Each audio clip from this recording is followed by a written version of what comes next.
At the company gala dinner, when I saw a stranger place a ring on my wife's hand, time froze. Not because of the act itself, but because of the naturalness with which she accepted it.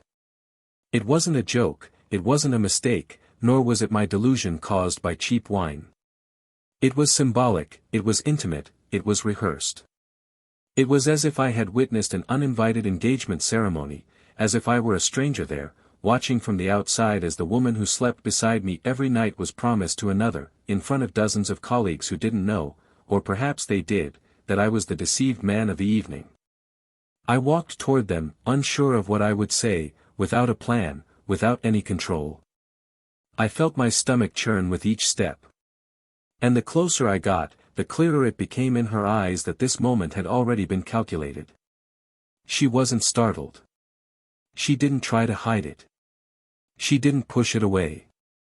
She simply slowly removed her hand and looked at me with that shameless look, the same look she'd used so many times to apologize for small things. But there was no apology that night. There was a cynical silence, a cold preparation for what was to come. I don't remember the exact words exchanged there. I only know that I took the already signed envelope with the divorce papers from my pocket, placed it in her hand, and left. I didn't say anything. I didn't need to. Perhaps they expected an outburst, a public humiliation, a slap, a scream. But none of that happened. My silence was the only sound capable of making her tremble. The letter had been ready for weeks. And in that moment, she realized it wasn't she who was leaving, it was she who was being left. She stood there, speechless. And me? I left without looking back, without needing an audience. A whole world was crumbling inside me, but it was a world I no longer wanted to rebuild alongside the person who betrayed me. I didn't cry that night. I didn't scream. I didn't call anyone. I simply walked into the early morning as if I were saying goodbye to my own life, with the absurd awareness that the person with whom I shared dreams, plans, beds, and bills had chosen to be a sad chapter in my story. It took me months to smile again. I endured sleepless nights, bitter coffees, lonely dinners staring at a plate that was once shared. I felt anger.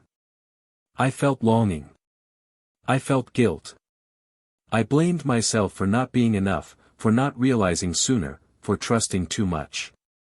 But then I understood, it wasn't just trust that betrayed her, it was the most sincere version of myself. She betrayed the man who gave up everything for her, the man who made plans to grow old with her, the man who endured difficult times, crises, debts, and even illness, always believing that love was enough. But love wasn't enough. At least not for her. Time passed. She tried other relationships. She tried smiling in new photos. She tried to live what she thought she was missing with me. But none of the men she was with knew where she kept her fine silverware. None knew she was terrified of sleeping with the cupboard open. None made pancakes the way she liked. None waited for her with flowers on Fridays. And that's when it started to sink in. Too late. She sought me out. She called me as if she had the right to return. As if time could be rewound. As if it were all just a mistake that could be overcome. But it was too late. I had rebuilt my life. And not alone. She saw it with her own eyes when she tried to visit me, unannounced, as she had done before. She simply showed up, with a bouquet of apologies, expecting to find a lonely man, perhaps resentful, perhaps still hurt. But she found something else. Another scene. It was I who saw her from the car, standing in front of the house, looking out the living room window. I was on the couch, smiling, with a glass of wine in my hand. Beside me, a woman. On the other side, a child. It wasn't my daughter. It was hers. The daughter of the woman who chose to walk beside me when everything inside me was falling apart. A woman who put back together what was left without asking for anything, just by being there, listening, understanding, respecting the time of my pain. As my ex watched me from the sidewalk, like an invisible spectator of the life that could have been hers, I realized how much I had changed. How much she had lost. And how much I no longer wanted anything of what I once called love. They say life takes turns. And it does. Sometimes the greatest punishment for those who cheat is realizing they weren't replaced, they were overcome. That they didn't lose to someone better, but rather to their own arrogance, their own vanity, the illusion that there will always be time to go back. She loved me. Maybe I still do. But I'm no longer the man she knew. And she's definitely no longer the woman I loved. On the night of the gala dinner, she thought she was changing her life. She thought she was choosing a new adventure. Little did she know she was saying goodbye to the only story that would have truly been worth fighting for until the end. And now, every time she looks back, all she sees is the man she lost, not because he left her, but because she didn't know how to hold on to him when she still had him. What she doesn't know, and will discover in due time, is that there's still something she needs to find. Something I left behind on purpose. Something that will make her understand, once and for all, that betrayals aren't erased, they're inherited. And when she discovers this, maybe that's the moment she'll finally understand everything. Welcome to the channel. Here, we make it clear, we do not support any kind of betrayal, all the stories told are fiction, but based on emotional realities that show how infidelity can destroy lives, relationships, and dignities. Our goal is to make you feel, reflect, and never repeat the mistakes you will see here. Get ready, because what's coming next is strong, realistic, and absolutely shocking. That we wish you a good story. They met in a coffee shop near the university campus, on one of those days when chance seems to have a mind of its own. He, Thomas, was finishing his master's degree in finance and preparing paperwork for an interview at a major brokerage firm. She, Emily, was studying psychology and carried in her eyes an unsettling mix of sweetness and defiance. The conversation began with an accidental stumble, followed by an apology, and ended in muffled laughter between sips of cappuccino. There was something there, a rare, silent connection, as if the two had known each other from somewhere where only feelings exist. Soon, they were inseparable. It wasn't one of those explosive romances, full of urgency and grandiose promises, but rather a love built slowly, almost like building a house brick by brick, careful not to leave any cracks. Emily had always been introspective, yet very sensitive to what was happening around her. Her serene demeanor hid an observant, almost analytical spirit. She paid attention to the fine print, the silences between words. Thomas, on the other hand, was a practical, rational man, accustomed to making quick, accurate decisions. He wasn't cold, just direct. With her, however, there was a gentleness in his gaze that he reserved exclusively for moments together. He didn't declare himself with pretty words, but with actions. He prepared her coffee exactly how she liked it, he held her hand silently when he sensed something was bothering her, he showed up with simple flowers on any given Tuesday. And she reciprocated with small gestures that only those who truly love know how to offer, a note hidden in his shirt pocket, a knowing glance during family gatherings, a caress of his hair as he fell asleep on the couch after a long day of work. They married after 4 years of dating, in a discreet ceremony in the garden of her parents' home. The celebration was marked by an emotional speech from Thomas's brother, who always called them each other's other half, as if together they were more complete. Time passed, and, as happens with all couples, routine began to take its place within the walls of their new home. She set up a small practice, calmly seeing patients, and listening to stories of pain, anguish, and overcoming. He established himself as an analyst at an investment firm, began leading projects and being invited to corporate events. Despite their busy schedules, they tried to maintain the rituals that united them, dining together whenever possible, walking in the park on Sundays, and planning trips even if they didn't actually go on them. The first few years were a time of growth, not only professionally but also as a couple. They learned to deal with their differences, with everyday frustrations, with the unexpected. They had their fights, of course, like everyone else, but nothing that left a deep scar. They knew when to give in, when to keep quiet, when to forgive. Their complicity was visible, almost palpable. Friends envied that silent balance between them, that way of talking with their eyes, of smiling when the other person arrived, even after years. But there was also a detail: Emily was extremely demanding of herself. She wanted to be the ideal wife, the competent professional, the present friend. This self-demand wore her down, even when she wouldn't admit it. Thomas, on the other hand, began to feel the weight of always maintaining a firm and confident posture. He sometimes felt swallowed up by his own image of the unshakable man everyone expected him to be. Over time, subtle changes began to occur. Emily became more withdrawn. There were days when she would stare out the office window for hours, even between sessions. Sometimes she forgot dinner, other times she stopped talking about her patients or her feelings. Thomas noticed, but didn't know how to ask. He felt something inside her stirring, like a raging river beneath a calm surface. He tried to get closer, created opportunities for them to be together, took her dancing like in the early years. But she, though present, seemed absent. Her smile became more restrained, her eyes lost their sparkle some days.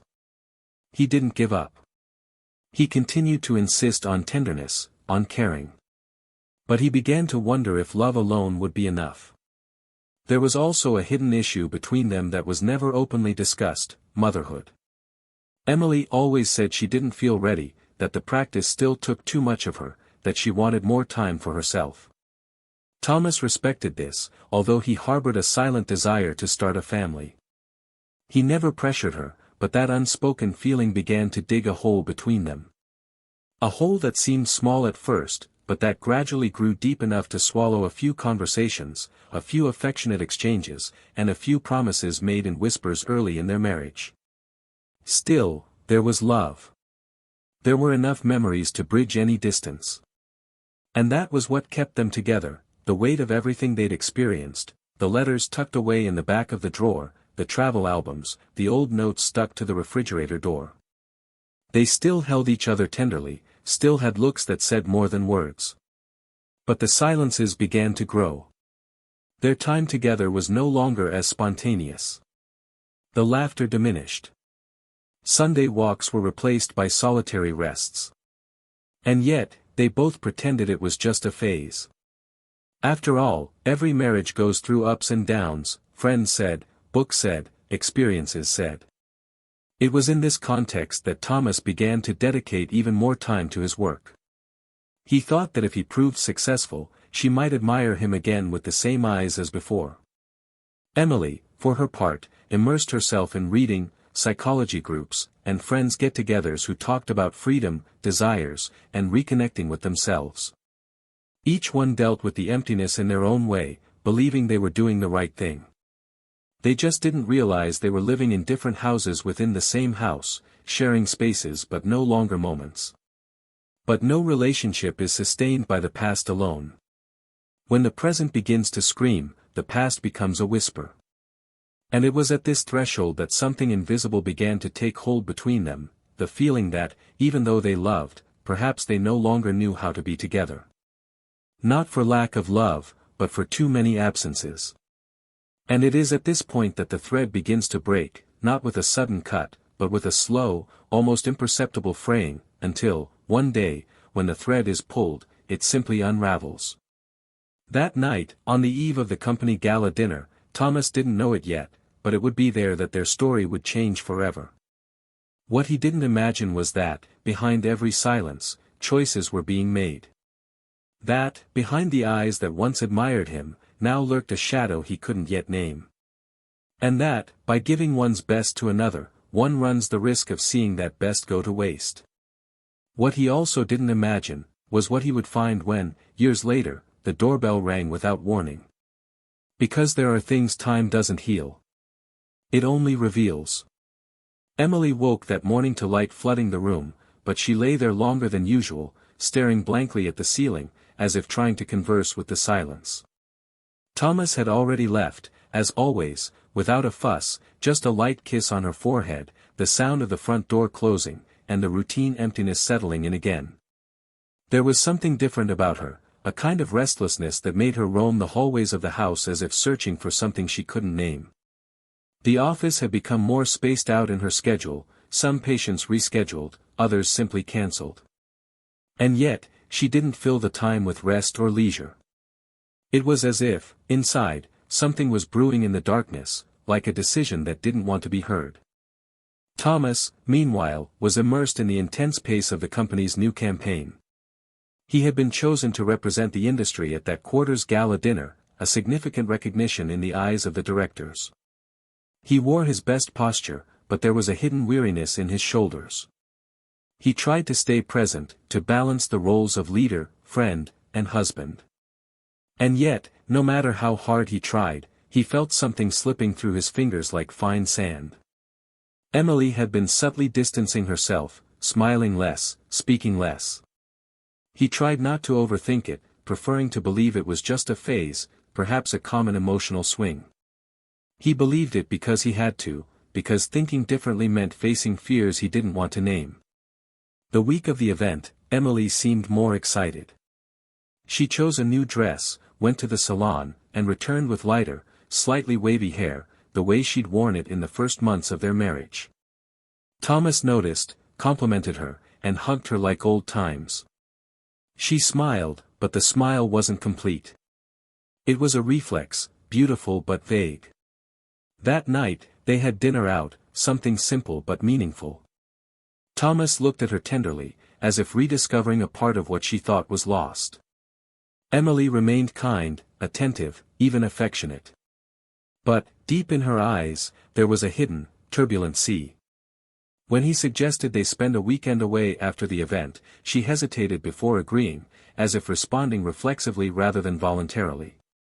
The gala dinner took place on an elegant Friday. The sophisticatedly decorated room welcomed all guests with soft music, discreet waiters, and sparkling glasses. Emily entered beside Thomas, and all eyes turned to her. It was undeniable, she was beautiful. Colleagues commented, congratulated the couple, and praised Thomas's performance and his wife's elegance. But while he chatted with executives and distributed professional smiles, she backed away slowly, as if gasping for air, or perhaps something more. She sat for a few minutes at one of the back tables, watching the couples, their smiles, their poses for photos. And then he appeared. Tall, well-dressed, with a confident gaze. He wasn't strange. She'd seen him before at another company event, but nothing more than a casual greeting. This time, he came straight to her. Smiling, confident, he pulled out her chair and sat beside her without asking permission. They chatted about trivialities, exchanged impressions of the event, laughed at some joke about the outdated soundtrack. Emily allowed herself to laugh, something light, almost liberating. For minutes, she forgot the internal tension, the silent guilt growing inside her chest. The man was charming, knew how to conduct the conversation naturally. He lightly touched her hand, complimented her perfume. And she, instead of backing away, remained still, between surprise and shock. That gesture, though subtle, carried clear intentions. And she didn't get up. Thomas was still greeting directors, giving short interviews, taking photos. When he finally looked around for Emily, she was no longer at the table where she had been. He spotted her further ahead, near the bar, with a glass in her hand and the man beside her. He frowned for a moment, but quickly looked away, convinced it was just friendly conversation. He decided to go over to her. He got close enough to hear a laugh he hadn't heard in a long time. That free, spontaneous, free laugh. As he approached, the man was holding Emily's hand and, surprisingly, sliding a ring onto her finger. A symbolic gesture, perhaps a joke between them, but something in the gesture said more. Much more. Emily turned and saw Thomas. Time stood still for seconds too long. There was a heavy silence around them, a kind of emotional vacuum where nothing moved. Thomas looked at the ring, then back into her eyes. He didn't ask anything. He didn't need to. She slowly withdrew her hand, and the three of them stood there for brief moments that felt like eternity. Then Thomas took an envelope from his inside jacket pocket, handed it to her, looked at it intently, and turned. He passed through the crowd like a ghost, as if carrying an old weight, but now with no reason to bear it. He left the hall without saying goodbye to anyone. Outside, the wind was cold, biting. But nothing hurt as much as the absence of words in that moment. Emily stood still for a moment. Then she went to the garden next to the salon, sat on a bench, and opened the envelope. It was the divorce papers. Signed. Complete. Prepared long enough to prove it hadn't been impulsive. She didn't cry. Not here. She just stared at the pages, as if seeing her own reflection in shards. The man with her tried to say something, but she didn't hear. She got up and walked alone to the car. The city seemed different that night. The lights, the sounds, everything seemed more distant. When she got home, she found the pictures on the wall crooked, as if everything had already been falling apart before she realized it. In the following days, Emily tried to contact him. She sent messages, tried calling, went to his office. No answer. Thomas had disappeared from the map. There were no signs, no traces, only absolute, cruel, definitive silence. She began to recall scenes, details, old conversations. She felt his absence in the little things, in the cup he used, in the empty space in the closet, in the morning silence. She felt the pain not only of loss, but of awareness. It wasn't just the separation. It was what it meant, the end of something she had, in some way, killed with her own hands.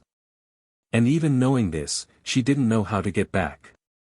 Or if there was, indeed, a way back. Thomas, on the other hand, wasn't looking for answers. The shock had already turned into a silent but controlled pain. The image of Emily smiling at another man still burned in his memory. The ring on her finger, even if only for an instant, had been like a final seal. It wasn't just a gesture. It was the representation of everything he hadn't seen in months. He didn't feel anger. He felt finality. And that kind of pain was the worst of all. Because it doesn't scream. It just keeps silent. But what Emily didn't yet know, and would soon discover, was that the pain of losing someone's love was nothing compared to the pain of realizing they'd found another path. A path she was no longer a part of. And when, some time later, she tried to find him, when she finally summoned the courage to go to him, what she would see would be something she never expected. Something that would show her, without a single word, that time doesn't erase everything, but transforms. And what she would see, would change everything. Emily sat inside the car with the engine off, her hand still on the steering wheel, her heart racing for no logical reason. The sky was clear, the sun was shining, and everything around her seemed calm, ordinary, as if nothing extraordinary was about to happen. But there was a restlessness in her chest that she couldn't control. Her body's hesitation to get out of the car wasn't fear of rejection, it was something deeper. It was shame. A discomfort she'd tried to ignore for weeks. That morning, after sleepless nights and countless unanswered messages, she decided she needed to see him. Maybe to apologize. Maybe to try to understand what was left between them. Or maybe just to see him one more time. She didn't know what she expected to find, but she believed the time that had passed since dinner had cooled her emotions and, perhaps, left some door ajar for dialogue. She got out of the car, smoothed her wind-torn hair, and straightened her dress, as if that would change what she carried inside. She approached the house with short steps, as if the concrete sidewalk were made of glass. When she rang the doorbell, she held her breath. She expected him to open the door, his gaze hard but ready to listen. She expected anything but what she saw. The window curtain moved, and behind her, for a second, Thomas's gaze met hers. But it wasn't he who opened the door. A girl of about 6, with freckles on her face and a white bow in her hair, opened it with the confidence of someone who knew the place well. She smiled gently, and before Emily could say anything, a woman's voice echoed from the living room, asking who it was. Emily felt a chill crawl up her spine. The girl, laughing, replied that there was a pretty girl at the door. And then, for the first time since the night of the divorce, she heard Thomas's voice, coming from somewhere further back, calmly asking who it was. He emerged with a surprised but serene expression, wearing a casual shirt and holding a cup. He didn't seem bothered. He didn't seem nervous. Just, at peace. The woman who appeared right behind him had soft features, calm eyes, a welcoming expression. She was pregnant. Emily felt a tightness in her chest, a slight dizziness, as if the ground were slipping away. He stared at her for a few seconds, then approached the door. He said her name carefully, without irony, without anger, but with a firmness that left no doubt about her place now. He asked if she wanted to come in. She hesitated, but nodded with an almost automatic gesture. The woman smiled warmly and retreated upstairs, calling the girl with her. A gesture that, for Emily, was like a mirror of what she had lost. They sat at the kitchen table. The silence was heavy, but necessary. He poured coffee, as he had before, but it wasn't the same gesture. It was a distant, mechanical kindness. She took a sip, looked at him, and tried to begin. She said she'd come because she couldn't bear his absence any longer, because she wasn't sleeping well, because she felt lost. That the mistake she'd made at dinner wasn't all she was, that feelings still existed, that she hadn't stopped loving him. Thomas listened silently, leaning back in his chair, his eyes fixed on hers, without interrupting. When she finished, he crossed his arms on the table and took a deep breath. Then, finally, he spoke. He said there was no point in holding a grudge. That what had happened had broken them both inside, but that he had spent too much time trying to understand where he had gone wrong, if he had given too little, loved too little, been absent. Until he understood that the mistake wasn't in having loved, but in having persisted in a love that only he could sustain. That he had cried, yes, but for himself, not for her. And it was at that moment that he stood and led her into the living room, pointing to a small bookshelf. Inside was a locked box. He removed the key from a hidden compartment and handed it to her. He said that inside was something she needed to see. Emily opened the box with trembling hands. Inside were letters. Many. Some folded, some crumpled, some still with coffee stains or tears. They were the letters she had written herself in the early years of their marriage. Little love notes, notes about dreams, lists of shared wishes, scribbles of trips they planned to take. And among them, a more recent one. A letter written by Thomas. Recent date. Addressed to her, but never sent. With teary eyes, she read it.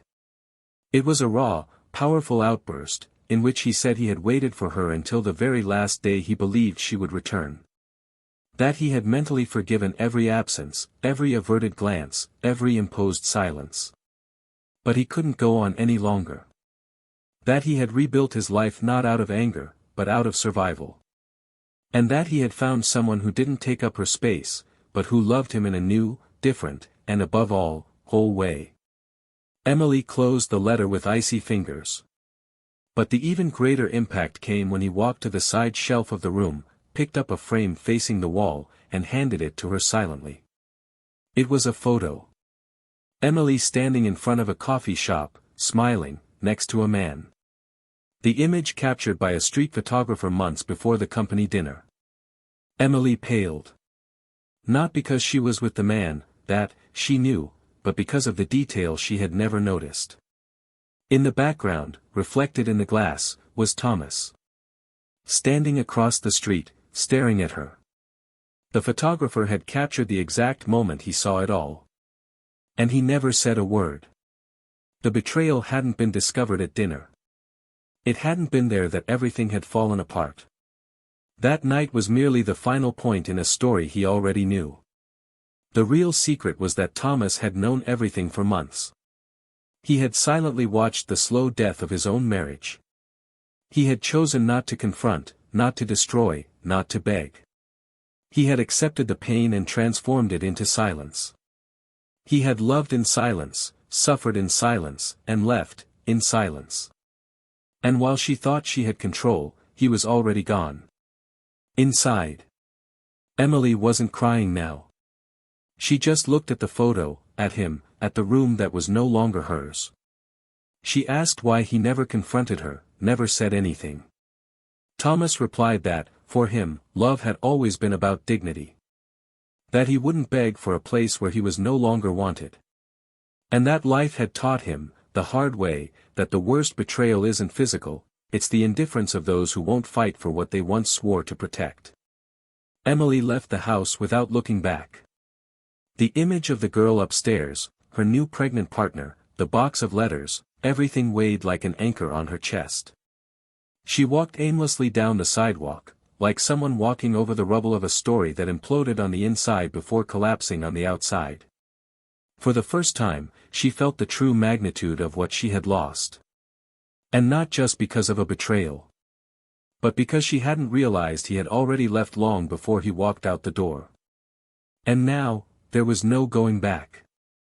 Emily walked for long blocks without noticing the path, as if each step were propelled by the invisible force of shock.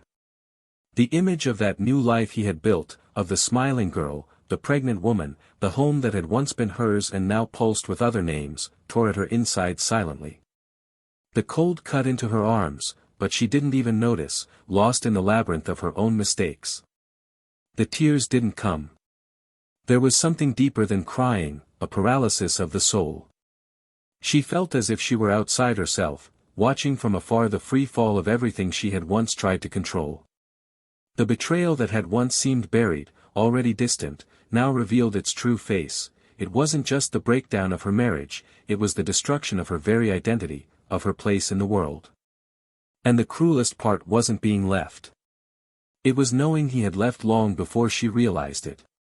That same night, after wandering the streets until her feet gave out, she decided not to go home. She looked for a modest hotel, requested a room without a view, refused breakfast, and left her cell phone turned off. Sitting on the edge of the bed, she stared blankly at the wall. She relived Thomas's gestures, his serene posture, his cutting calm. The way he had rebuilt his dignity without fanfare, without hatred, without scandal. It tore her apart. Realizing he had overcome her without having to erase what they had experienced. He hadn't taken revenge, hadn't yelled, hadn't rubbed her wrongs in her face. He had simply moved on. And that hurt more than any accusation. Because it proved that the love she had scorned was still there, but not for her. Not anymore. In the days that followed, Emily returned to work with a face that wasn't her own. The office remained empty. She cancelled appointments, ignored her friends' invitations, and refused any attempt at distraction. At home, everything screamed Thomas's absence, but it was different now. It wasn't just a physical absence anymore, it was the absence of a future. She would sit on the couch and remember the way he'd adjust the pillow to lie down, walk through the kitchen, and mentally relive the scene of him making coffee. The paintings on the walls, the books lined up on the shelf, the clothes he'd left behind, everything became a kind of altar to the past. A past that she, with her own hands, had shattered. One weekend, she summoned the courage to call Thomas's brother. Not to check on him, she knew it would be futile, but to find a thread of connection to something that reminded her of a time when there was still a chance. The conversation was dry. Cordial, but distant. His brother showed no resentment, but neither did he offer comfort. In the end, he said only one sentence that kept hammering in her head for days: "He doesn't hate you. But what you had died the very day you chose to look at another man as if he were home." Emily hung up without an answer. And for the first time, she cried. She cried not for the loss, but for seeing herself reflected in the words. For realizing that, in a moment of flight, she had killed something too precious to be rebuilt. Time marched on, but she remained stagnant. His social media remained untouched. No posts. No clues. It was as if he had decided to live a life beyond reach. And indeed, he had. Months later, on a rainy morning, she received an unexpected call. It was from the school where Thomas's new partner worked. The principal wanted to speak to Emily. She was confused. The woman politely explained that there was an envelope meant for her, left by the girl. She asked us to deliver it, said it was important. Emily went there, her heart heavy, a mixture of hope and fear. Upon arriving, she was led to the principal's office. There, on the table, was a light blue envelope, with her name written in childish handwriting. She opened it with nervous hands. Inside was a colored pencil drawing. 3 people holding hands, a man, a pregnant woman, and a girl in a yellow dress. On the back, a text in still uncertain handwriting: "Thank you for letting him be my daddy. Now he makes me pancakes on Sundays." Emily felt her world spin. It was a blow both gentle and devastating at the same time. There was no hatred in those words, only purity. But inside her, everything was shattering again. She realized, with brutal clarity, that there was no longer any place for her to fit in. That it wasn't just love that had gone, but her role in his life. Thomas had been a father before he even had children. And now, fate was handing him a new chance to live that role, not with her, but with someone who valued him. In the following months, Emily began revisiting the places where they had been happy. She sat on the park benches where they used to hold hands, ordered the same dishes at the old restaurants, and passed by the old cafe where it all began. I hoped, perhaps, for an apparition, for a chance to bump into him and hear something that would change everything. But he never appeared. Until one day, when autumn was already strewing leaves on the sidewalks, she decided to go to the place where she knew she would find him, the park where he used to run on Sundays. She arrived early. The sun was still timidly rising on the horizon. She sat on a bench overlooking the trail. She waited. And waited. Until, in the distance, she saw his silhouette. Thomas was running slowly, headphones on, his expression calm. And then she noticed, he wasn't alone. The woman walked beside him, hand in hand with the girl, and the 3 seemed to meet at the end of the trail. When he reached them, he bent down, hugged his companion's daughter, kissed the woman on the forehead, and they all laughed at something only they knew. Emily watched everything with fixed eyes, as if watching a movie of her own life, only with different protagonists. She could have gone there, called out to him, made a fuss, made one last appeal. But no. She just got up, walked in the opposite direction, and for the first time in a long time, accepted the end. Not as a defeat, but as a liberation. She finally understood that some losses are necessary to show us who we truly were and how much we've ignored the value of what we had. Thomas's silence, the new family, the girl's drawing, everything made sense now. It wasn't about going back. It was about letting go. And when she got home, she sat at the table, grabbed a pen and paper, and wrote. Not for him. But for herself. She wrote everything she never had the courage to say. She wrote about the nights she ignored him, about the eyes she averted, about the thoughtless choice to betray someone who would never have done the same. She wrote about wasted love, about the home she lost, about the man she let slip away not for lack of love, but for lack of courage. And when she finished, she carefully folded the sheet, put it in a box, and put it in the back of the closet. Because some truths hurt too much to be said, but they need to be faced. Even if only once. The next morning, she donated the dress from the gala dinner, removed the rings from the bottom of the drawer, and put an end to the small rituals of denial. She knew time would not return. She knew no other love would be like that. And, above all, she knew that Thomas was no longer a possibility. He was a memory. A memory that now lived in another body, in another house, in another story. And this knowledge, though painful, was all that remained. All that was left was to accept. All that was left was to move on. Even knowing, deep down, that some stories, when poorly handled, don't get a second chance. The decision to move on didn't come as a heroic act or a glorious liberation, but as a kind of profound weariness that finally found a voice. Emily, leaving that park after watching the life that could once have been hers unfold before her eyes, didn't cry, didn't run, didn't call anyone. She simply walked slowly to the nearest subway, got on the first car that appeared, and stared at her reflection in the window as if looking at a stranger. That pale image, the eyes marked by sleepless nights, the trembling chin, and the restless hands seemed to belong to a woman far removed from the woman she used to be. Realizing herself so displaced from her own story left her feeling a kind of emptiness that didn't come from abandonment, but from the cruel knowledge that the abandonment was her own doing. She hadn't been abandoned. She had left. And now she was a prisoner of the consequences. In the following weeks, she redirected her life with slow, almost timid movements. She returned to her office, resumed her routine of consultations, and listened to stories of pain with an empathy that had previously seemed technical and now came from a place of real pain. It was as if, by seeing herself stripped of everything that defined her, she had become more human. She could perceive in her patient's stories the same signs she had previously ignored in her own life, the gradual distancing, the silences between words, the absent presences. And with each listening, it was as if she rehearsed her own journey. This didn't paralyze her, but rather made her reflect on the fragility of each choice and the responsibility we bear for the wounds we inflict, even the ones we pretend not to see.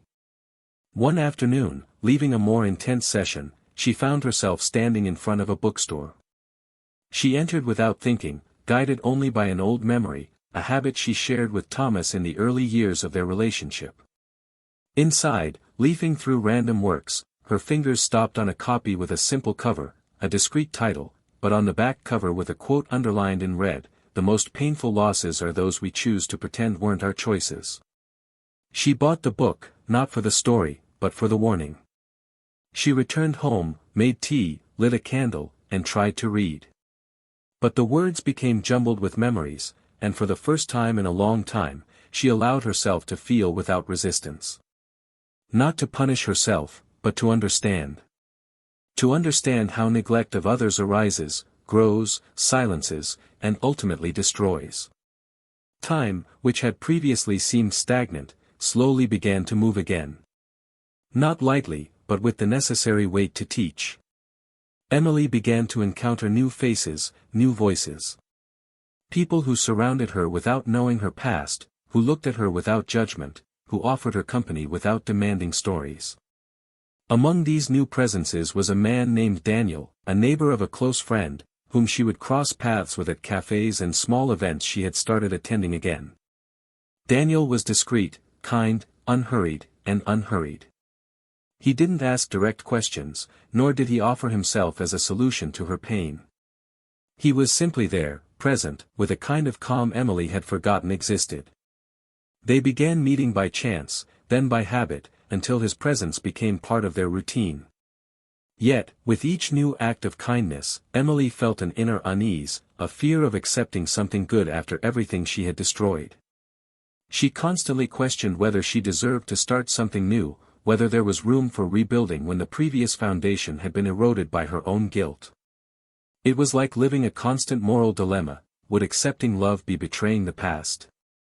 Or would denying the present be continually punishing herself for mistakes that could no longer be undone? The answer didn't come easily. One cold night, sitting with Daniel on a park bench, he offered her his coat when he noticed she was shivering. She declined with a restrained smile, thanked him, and quietly confessed that she still didn't know how to handle affection without feeling like she was betraying a memory. Daniel didn't respond with pre-packaged phrases. He simply said that time has different ways of healing us, and that sometimes what seems like replacement is actually continuation. Emily took this phrase home with her like someone taking a rare and still unknown medicine. She didn't know if it would work, but she knew she had to try. Meanwhile, Thomas's new life continued peacefully. Social media remained outdated, but through mutual acquaintances, Emily learned that he had formalized their relationship, that the girl now called him Dad, and that the baby had been born, a healthy, strong boy named after Thomas's grandfather. This news hit her ambivalently. There was sadness, yes, but also a hint of relief. Knowing he was okay, that he had found peace again, ended a cycle of uncertainty that still lingered within her. It wasn't about her anymore. And perhaps it never would be again. In the office, the sessions began to reflect this new internal state. Emily began to speak more truthfully about herself. Gradually, she confided her pain to her patients when the moment called for it, not as a form of protagonism, but as genuine empathy. And this created a new emotional bridge. The woman who once lived to be admired now lived to be real. And in this imperfect reality, she rediscovered strengths she thought were extinct. The weight of guilt still existed, but no longer as a chain. It was now a scar, a memory, a mark of learning.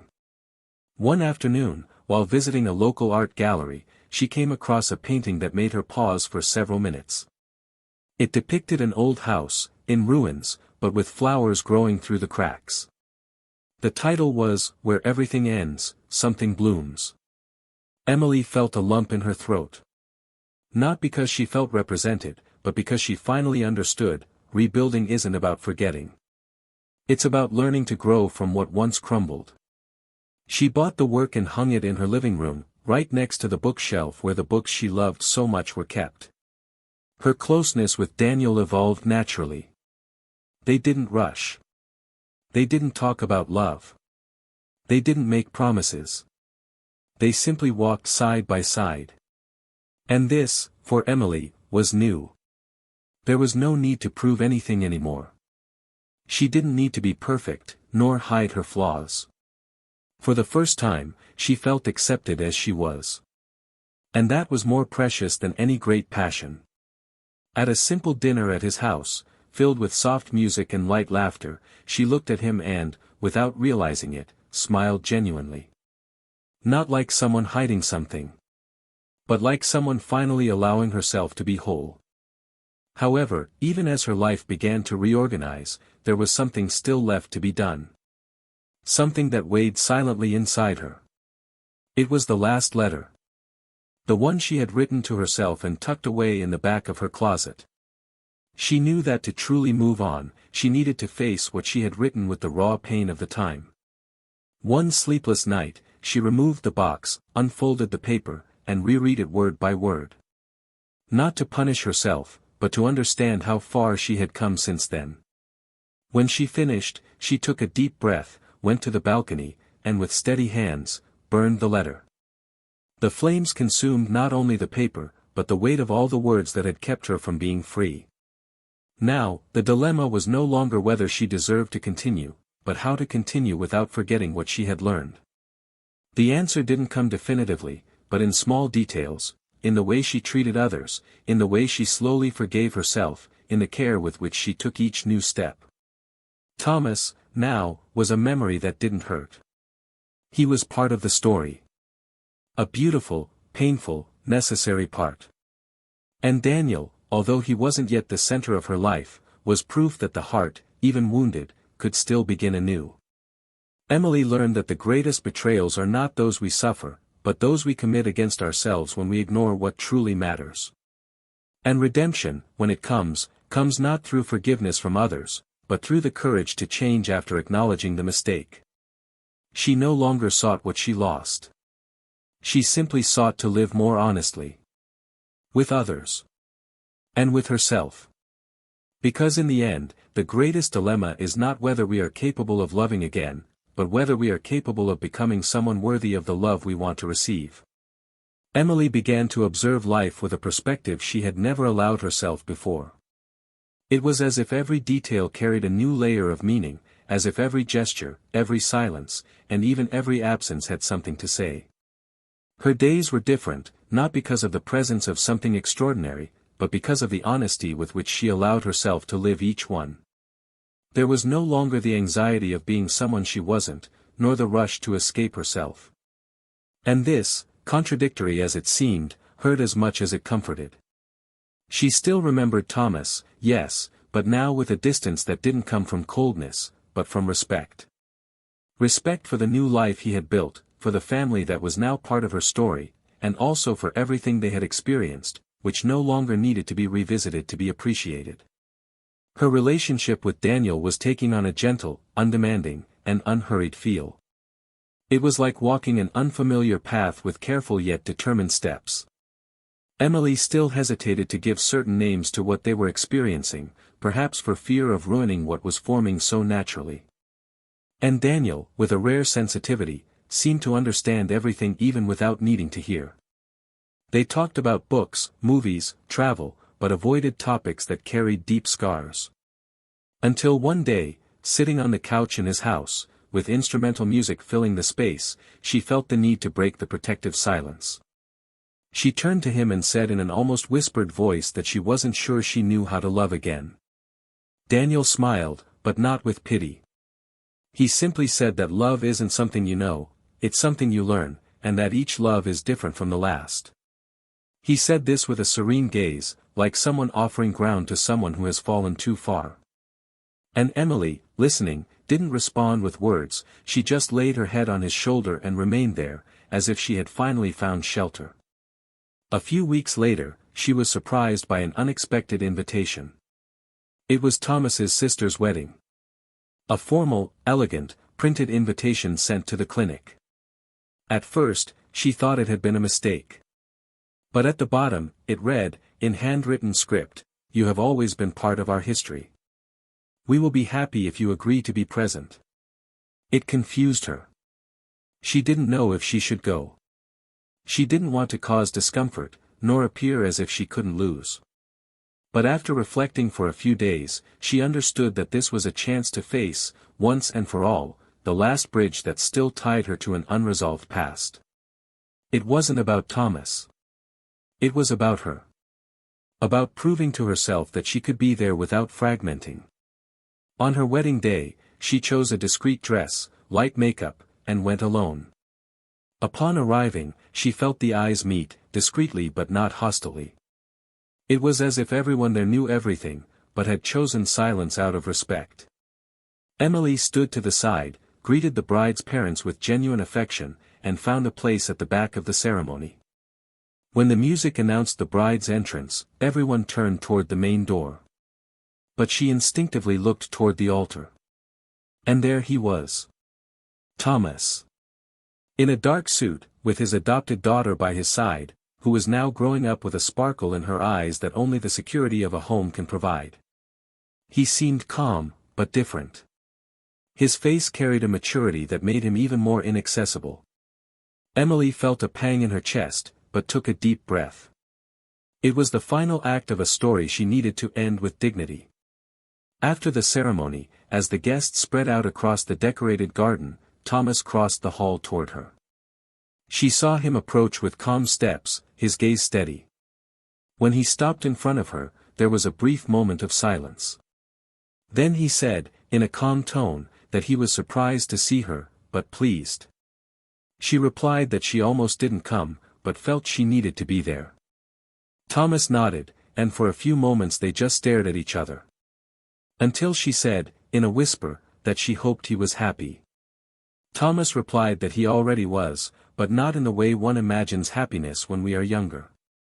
It was a less noisy, more mature happiness, full of imperfections. And that perhaps that was the true kind of happiness that was worth it.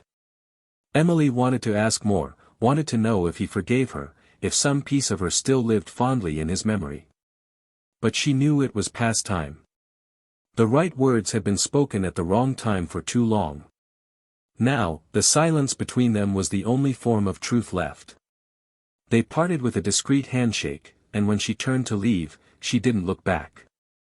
For the first time, there was nothing waiting there anymore. Leaving reception, Emily walked to the parking lot and found Daniel leaning against his car, smiling. He didn't ask how it was, just opened the door for her and told her he'd reserved a table at a small restaurant where a jazz trio she loved would be playing. On the way, she told her she'd run into Thomas, they'd spoken briefly, and that she was at peace. Daniel held her hand and said that was the version of herself he admired most, the one who faces her own ghosts without having to lose herself. That night, as music filled the air and glasses clinked in quiet celebration, Emily looked at Daniel and knew he was, finally, where he belonged. Not because he replaced something she'd lost, but because he was helping her build something new with the pieces she'd recovered. It was no longer about fixing what was broken, but about honoring herself with honest choices. And in his eyes, she saw a possibility. Not just any new love, but a whole love. A love born from acknowledging flaws, accepting scars, and the courage to start over. In the days that followed, she began to include Daniel in the simplest aspects of her life: Sunday lunches with friends, trips to the market, late afternoon walks. He was discreet, but present. He never intruded, but he never retreated either. He simply remained. And this constancy was exactly what she needed. Emily began to consider opening a new clinic, this time focusing on couples counseling. She felt her experience could be useful, that it could help others avoid reaching the point she had reached. She was rebuilding herself, not just as a woman, but as a human being. And that was greater than anything else. One afternoon, she received an invitation to give a talk on relationships and trust at a psychology conference. She hesitated, but accepted. As she took the stage, she looked at the audience and carefully shared some hard-learned truths. He spoke about how love dies, not with screams, but with silence. How betrayal begins long before the act itself. How the absence of presence destroys more than anger. The audience fell silent. And at the end, when she received a standing ovation, she felt something she hadn't felt in a long time: pride in herself. The falling action of her story wasn't made of grandiose acts. It was made of small, daily choices, of exchanged glances, of honest gestures, of forgiveness, especially the forgiveness she had refused to give herself. Life wouldn't go back to the way it was before, but it didn't have to be. Emily had changed. And with her, everything around her had changed. Now, the past no longer haunted her. It was simply a closed chapter. And the future, though uncertain, no longer held fear. She was ready to write the next paragraphs with the clarity of someone no longer deluded by perfection, but in love with truth. Because, in the end, life isn't about what we lose, but about what we do with what we still have. Time followed its silent and relentless course, and with it, each piece of that story found its final place. Emily decided to sell the apartment she once shared with Thomas. Not out of resentment or impulsiveness, but because she knew that space was a living monument to a phase that definitely needed to be left behind. She did so without tears, without drama, with the same maturity that now guided every one of her decisions. She moved to a smaller, more secluded place, with windows that let the morning sun in and a silence that no longer hurt. The new house had few furnishings, but was full of peace. There, she created a small garden, read books that had lain untouched for years, and began to entertain friends frequently.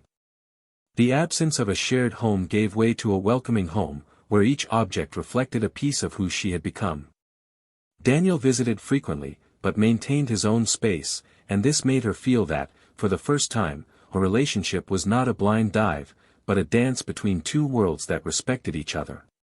Thomas, for his part, consolidated his new family with the serenity of someone who had learned to value the essential. He was a present father, a devoted companion, and had rediscovered a version of himself he had perhaps never known before.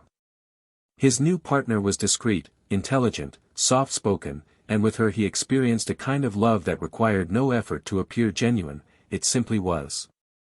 They married in a small, intimate ceremony in the backyard of the house they now shared with their children. That day, Thomas didn't think about Emily. Not out of disrespect, but because it wasn't necessary. He had already made peace with the past, had transformed pain into wisdom, and now lived in the present with the lightness of someone who no longer needed to prove anything to anyone. Emily's name still existed in some objects tucked away in the back of a drawer, in some old letters, but it no longer carried pain, only memories. Months later, Emily decided to embark on a solo trip to a country she'd always dreamed of visiting. She wandered the ancient streets, deliberately got lost, photographed faces she'd never see again, and sat in unfamiliar cafes watching life go by.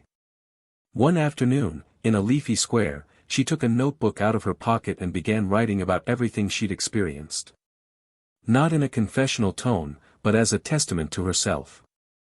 She wrote about what she'd lost, what she'd built, and what she still dreamed of. She concluded with a short sentence that carried the weight of her entire journey: sometimes the truest love is the one we learn after we've made too many mistakes to realize its worth.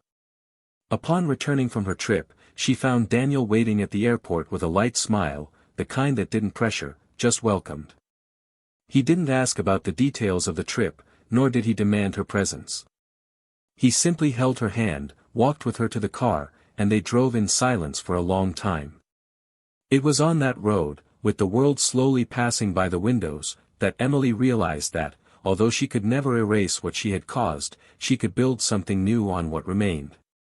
And that, although Thomas had been a great love, Daniel was the opportunity to live a relationship with truth, with balance, with space to be whole. It was no longer about forgetting the past, but about not allowing it to define the future. Meanwhile, Thomas remained steadfast with his new family. The girl called him Dad naturally, and the boy, now just a few months old, already recognized her voice with a wide smile. He discovered a meaning there he never imagined he would experience. In the breakfast routine, in the bedtime stories, in the lazy weekends on the couch with everyone together. This was love in its rawest, most vivid form, and nothing in the world seemed more precious to him than that. There was never a need to remember what Emily meant, nor to revisit old wounds. It was as if that part of his life was held with respect, but without attachment. He had done what few can, he moved on without holding a grudge. And that was his greatest victory. Emily, even though she felt she had regained her balance, faced a final emotional test when, months later, she received an unexpected visit from Thomas's sister. It was an invitation, the girl's 5th birthday. She hesitated, unsure whether to accept, but ended up going. She arrived discreetly, handed a simple gift, and stayed only a few minutes. Thomas saw her from afar, waved with a sincere smile, and she nodded back. As she was about to leave, the child ran up to her and, with a spontaneous hug, said, "Thank you for the gift, pretty lady." Emily knelt, stroked the girl's hair, and told her how lucky she was to have such a father. The girl simply smiled and ran back to the yard. Emily left without looking back, but took that hug with her as a symbolic closure of everything that still remained inside her. Life went on. As it should.